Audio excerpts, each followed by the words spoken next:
നമസ്കാരം. നിങ്ങൾ കണ്ടില്ലേ ഇത്?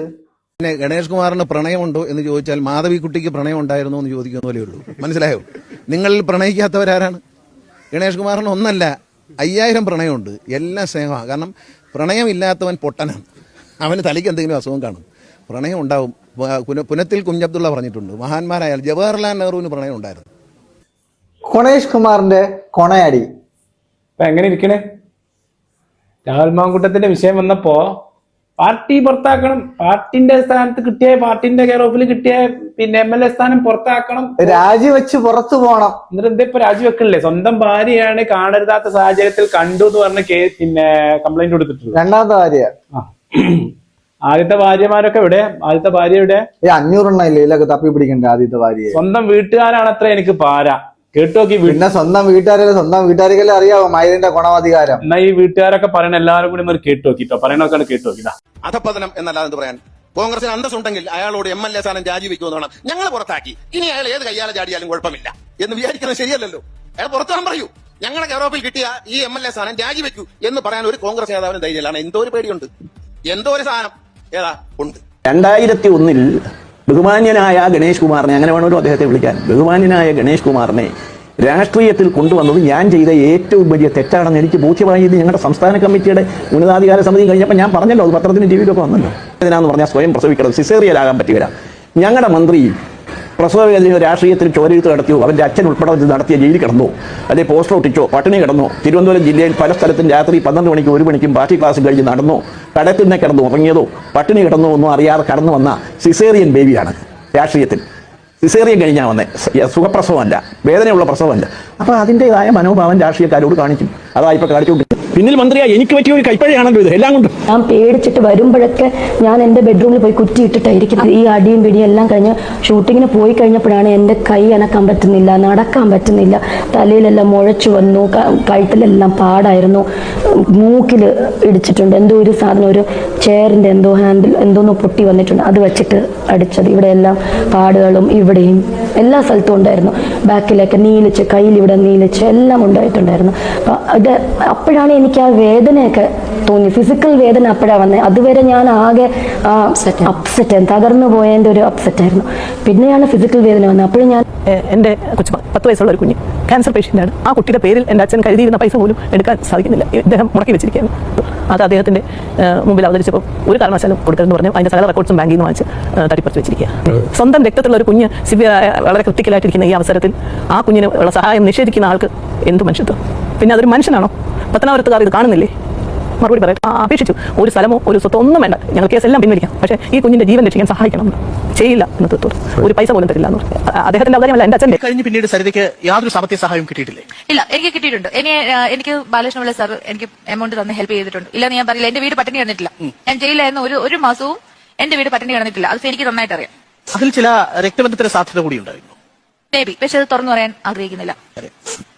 അതിൽ ചില രക്തബന്ധത്തിന് സാധ്യത കൂടി ഉണ്ടായിരുന്നു. ബേബി, പക്ഷെ അത് തുറന്നു പറയാൻ ആഗ്രഹിക്കുന്നില്ല. കണ്ടില്ലേ? സ്വന്തം അച്ഛൻ പറഞ്ഞ അമ്മയിൽ വിശ്വാസമുള്ളതുകൊണ്ട്, ഭാര്യയിൽ വിശ്വാസമുള്ളതുകൊണ്ട് പിന്നെ നമുക്കൊന്നും പറയാനില്ല എന്നതാണ്. പിന്നെ ചേച്ചി പറഞ്ഞു, അതെ, കുട്ടിക്ക് അസുഖമായിട്ട് പോലും ആ സ്വത്ത് കൊടുത്തേന്ന് ഒരു ഒപ്പിട്ട് കൊടുത്തില്ലാന്ന്. ഇവരൊക്കെ പിന്നെ വീട്ടുകാര് പിന്നെ ആരെ പിന്നെ കൊടുക്കുക? 500 ഭാര്യമാരുള്ളത് വീതം വെച്ച് കൊടുക്കുക. സപ്പോർട്ട് ചെയ്യില്ല. അന്ന് കണ്ണടിച്ച് പറഞ്ഞു ഉമ്മൻചാണ്ടിനെ കുറിച്ച് എന്തൊക്കെയാ പറഞ്ഞത്. എന്നിട്ട് ഇപ്പൊ ഇതാകണേ, പിന്നെ ആദ്യം കോൺഗ്രസ്, പിന്നെ CPM, ഇനി BJP-ലോട്ടും ചാഞ്ചാട്ടം ഉണ്ടാവുന്നെങ്കിൽ. അതെ, ഈ ഉള്ള മന്ത്രിസഭയിലൊക്കെ ഇതേമാതിരി പ്രശ്നമാണ്. ഇന്നും വലിയ ഇവൻ വെടിവെക്കുകയും ചെയ്യും. മറ്റുള്ളവർ വെടിവെച്ച് കഴിഞ്ഞാൽ പറയും പെൺവാണി. അതെ, അതാ ഇവൻ വെടിവെച്ചാ പറയും അത് പ്രേമം. രാഹുൽ മാങ്കൂട്ടത്ത് എന്ന് പറഞ്ഞു കഴിഞ്ഞാൽ കുട്ടികളും മക്കളൊന്നും ഇല്ലാത്ത ആളാ. ഇനി 1-2 ഭാര്യമാരും ഇല്ലാത്ത ആളാ. അവര് വെച്ചപ്പം അതാ ഇത് വെക്കുമ്പോ പ്രേമോ, എന്നിട്ട് പ്രേമം ആവാതെ 5000 പ്രേമുണ്ട്. പെണ്ണെന്ന് കേട്ടാൽ തുടിക്കണം ചോര. മാധവിക്കുട്ടിക്ക് പ്രേമുണ്ട്. ഇനി പിന്നെ അതേമാതിരി തന്നെ നെഹ്റുവിന് പ്രേമുണ്ട്. അതേമാതിരി രാജീവ് ഗാന്ധിക്ക് പ്രേമുണ്ട്. കെട്ടി ഇത് 500 പേരെ കെട്ടാന്ന് വെച്ച് കഴിഞ്ഞാൽ വാജ്പേയിക്ക് പ്രേമുണ്ട്. അവർക്കൊക്കെ പ്രേമം തന്നെയായിരുന്നു, അല്ലാതെ കാമല്ല. അവൻ പറയാണ് ഞാൻ ഇതുവരെ അഴിമതി കാണിച്ചിട്ടില്ല. ഈ അഴിമതി ആരും ഇവിടെ നോക്കിയില്ല മൈരെ. ഇവിടെ ആരും അഴിമതി കാണിച്ചിട്ടില്ല. ഈ അഴിമതി കാണിക്കുന്ന ഇവിടെ ആരും കാണിക്കുന്നുമില്ല. ഏത് പാർട്ടിക്കാരായിരുന്നു അഴിമതി? ആരെ കാണിച്ച? ഈ ആദ്യത്തെ പെണ്ണിനെ പറ്റിച്ചു. പാവം ആ രണ്ടാമത്തെ പെണ്ണിന് ഇപ്പൊ ആ രണ്ടാമത്തെ ഭാര്യ പറയണ എന്താണ്, ആദ്യത്തെ എന്നിട്ട് ആ ഭാര്യയുടെ ഫോണിനെ അടിച്ചു മാറ്റാനുള്ള പ്രയോഗം. നീ കേരളത്തിൽ തന്നെയാണല്ലോ കാണിക്കണം. നീ തിന്നണ ചോറ് തന്നെയാണ് മൈരെ. എന്തൊക്കെയാ പറഞ്ഞ ഉമ്മൻചാണ്ടിനെ ഒക്കെ പറ്റി പറഞ്ഞ വർത്താനം എന്തൊക്കെയാ. പിന്നെ കഴിഞ്ഞ മന്ത്രിസഭയിൽ നിന്ന് ഉമ്മൻചാണ്ടി ഒരു കൈയില്ലാത്ത ഒരു വിരലില്ലാത്തവനെ കുറ്റം പറയാം. കഴിഞ്ഞ മന്ത്രിസഭയിൽ നിന്ന് ഉമ്മൻചാണ്ടി പുറത്താക്കാക്കോ, ഇതല്ലേ സ്വഭാവം. പിന്നെ അടിച്ചു കൊല്ലാത്ത ഭാഗ്യ നാട്ടുകാർ. എന്നിട്ട് കുറേമാര് കൊണവരായി കേട്ടിട്ട് അവനെ ചിരിക്കും. ഇപ്പൊ എന്നിട്ട് എന്താ CPM ഒന്ന് പുറത്താക്കട്ടെ, സ്ത്രീ സുരക്ഷക്ക് സ്ത്രീകൾക്ക് വേണ്ടി വലിയ പുറത്താക്കിയല്ലേ ഇവനെയൊക്കെ അടിച്ച് ആ സ്ഥലം കഴിവാണ് ഇവൻ കാലുകുത്തിയ സ്ഥലം. എന്തൊക്കെ കോണാടിയിൽ ഒരു എക്സ്ക്യൂസും ഇല്ല. കൊണാടി മാത്രമല്ല ഇവന്റെ വായ അടിച്ചു പൊട്ടിക്കാൻ ഒരിക്കലും മുമ്പ് അടിച്ചു പൊട്ടിച്ചാണ്, ഇനി ഒന്നും കൂടെ ഒന്ന് അടിച്ചു പൊട്ടിക്കണം. അല്ല ഇത് പിന്നെ എന്നിട്ട് സരിത പറയാണ് മേ ബി എനിക്ക് സ്വരബന്ധം എനിക്കുണ്ട് കേട്ടോ, രക്തബന്ധം. അച്ഛൻ ചെലവിന് കൊടുക്കുക, ഇതൊക്കെ എന്നിട്ട് അച്ഛനെ കൊണ്ട് ചെലവിന് കൊടുപ്പിക്കുക എന്നതാണ് എനിക്ക് തോന്നുന്നത്. നമ്മളൊന്നും ആരും നമ്മള് സരിതയ്ക്ക് ഇവന്റെ അച്ഛൻ ചെലവിന് കൊടുക്കുന്ന വല്ല ആവശ്യമുണ്ടോ? ഞാൻ ചോദിക്കട്ടെ, കോൺഗ്രസ്സുകാരൊന്നും ഇത്ര പറയില്ല. ഞാൻ രാഹുൽ ഗാന്ധി മാങ്കൂട്ടത്തിന്റെ വിഷയം വന്നപ്പോ ഒന്നും ഉണ്ടാകുന്ന മതിനി അന്ന് വായിട്ട് അലച്ചോണ്ട് ഇപ്പൊ എന്തായി? പിന്നെ കോൺഗ്രസ്സുകാർ വെറുതെ ഇരിക്കോ? ഞാൻ പറഞ്ഞല്ലോ, കോൺഗ്രസ്സുകാർ മാത്രമല്ല മനുഷ്യന്മാര് വെറുതെ. രാഹുൽ മാങ്കൂട്ടം കല്യാണം കഴിക്കാത്ത ഒരാളാണ്, അപ്പൊ സ്വാഭാവികം സംഭവിച്ചു പോകും. ഇത് അങ്ങനെയാണോ? ഇതിനായിട്ട് ഒരുങ്ങി നിൽക്കുകയാണ്. ഈ പ്രേമം എന്ന് പറയുമ്പോൾ വിവാഹ വാഗ്ദാനം കൊടുത്തതാണോ? എന്നിട്ട് 5000 പ്രേമം ഉണ്ടാവുന്നു. 5000 പ്രേമല്ലേ ഇതിന്, കാമം. അതാണ് ഇവനെ രാജിവെക്കല്ലേ, ഇവനെ പോലീസ് പിടിച്ച് അകത്തിട്ട് 2 ഇടി ഇവന്റെ കൂമിനെ കുടിച്ച് പറയാം 5000 പ്രണയം എങ്ങനെ ഉണ്ടായിരുന്നു. പിന്നെ പറഞ്ഞു ഞാൻ എന്തിന്റെ അടുത്ത് അഴിമതി ഉണ്ടായില്ല, തൊലിക്കെട്ട് കയറുള്ളതുകൊണ്ട് ഇവനൊക്കെ പിടിച്ചിരിക്കും. അഴിമതി ഉണ്ടായില്ല, അഴിമതി ഒന്നുമില്ല. ഓക്കെ, ആ കാര്യത്തിലൊക്കെ ഓക്കെ. പിന്നെ അഴിമതി ഉണ്ടായിട്ട് അഴിമതി വെളിയിൽ വന്നിട്ടില്ല. മറ്റേ ഇടത്തെ കൈ വാങ്ങുന്നത് വലത്തെ കൈ അറിയുന്നില്ല. പഴയ മന്ത്രിസഭയിൽ നിന്ന സമയത്താണ് പിന്നെ KSRTC ലാഭത്തിലായത്. അതിന്റെ ശേഷം വർഷത്തിലായി. KSRTC ഇതായതുകൊണ്ട് വരാൻ പറ്റൂലേ? അതൊക്കെ ഓക്കെ. പക്ഷെ സ്വന്തം വീട്ടിലുള്ളവർ അതേപോലെ അടിച്ചും കുത്തിയിട്ടും മറ്റുള്ളവർ അവീതുണ്ടാക്കി സ്വന്തം വീട്ടുകാർക്കെല്ലാം അറിയാവൂ മോൻ എന്തിനാണ് തിന്നണത്, എന്ത് തിന്നൂല എന്നുള്ള കാര്യമൊക്കെ. ഈ സ്വന്തം വീട്ടുകാർ അച്ഛനും പിന്നെ പെങ്ങളും. അച്ഛനാണ് സ്വന്തം മോനെ പൊതിയാതുള്ളത്? ഇതേപോലത്തുള്ള തായോളികളെ പൊതിയാതിരിക്കുന്നതാണ് നല്ലതെന്നാണ് അച്ഛന്റെയൊക്കെ.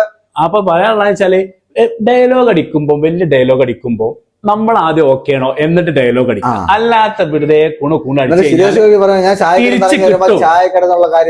ഇപ്പൊ രാഹുൽ മാങ്കൂട്ടത്ത് ഇതുവരെ മിണ്ടിയില്ലല്ലോ, പറഞ്ഞ മുഴുവൻ കേട്ടുന്നല്ലോ, ഇപ്പൊ കിട്ടിയല്ലോ, സന്തോഷായില്ലേ?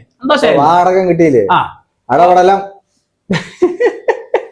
കിട്ടിയ വാങ്ങിച്ചോ കേട്ടോ, വേറെ ഒന്നും പറയാനില്ല. ഇനിയിപ്പോ നാട്ടുകാർ തരും 2 മാസം കൂടെ അല്ലേ ചവക്ക കിട്ടും. നമ്മളെ രായാവ് ഇനിയിപ്പോ എന്ത് നടപടി എടുക്കും നമുക്ക് കാത്തിരുന്ന് കാണാം. നമ്മളിവിടെയൊക്കെ തന്നെ കാണേണ്ടി വരും നല്ല ചവല പൊന്നാടയായിട്ട്. ഓക്കെ, അപ്പൊ കാണാം.